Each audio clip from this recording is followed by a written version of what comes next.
Βαρκελόνη. Μπαρτσελόνα αντιμετωπίζει την Οσασούνα. Εδώ ένα δοκάρι στο 25ο λεπτό από τον Μέση. Κεφαλιά, πολύ ωραία κεφαλιά στο οριζόντιο δοκάρι. Το πρώτο γκολ για την Μπαρτσελόνα θα έρθει στο δεύτερο ημίχρονο, στο πρώτο λεπτό όμως του δεύτερου ημίχρονου με τον Ετώ.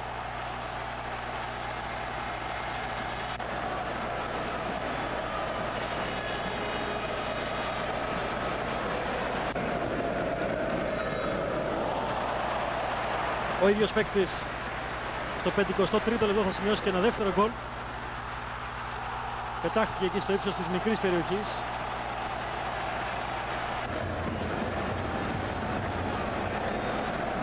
Ο Ρικάρδο, τερματοφύλακας της Οσασούνα, δεν μπόρεσε να μπλοκάρει την μπάλα σε πρώτο χρόνο και έτσι το βρήκε τον χρόνο να σκοράρει για δεύτερη φορά. Εδώ είναι η απίθανη πάσα του Ροναλντίνιο με την πλάτη και το γκολ του Ζιουλί στο 87ο λεπτό. 3-0. Ο Ζιουλί, ο οποίος πήρε τη θέση του Ετώ.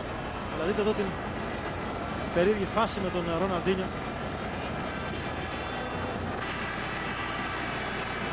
Μια εύκολη νίκη.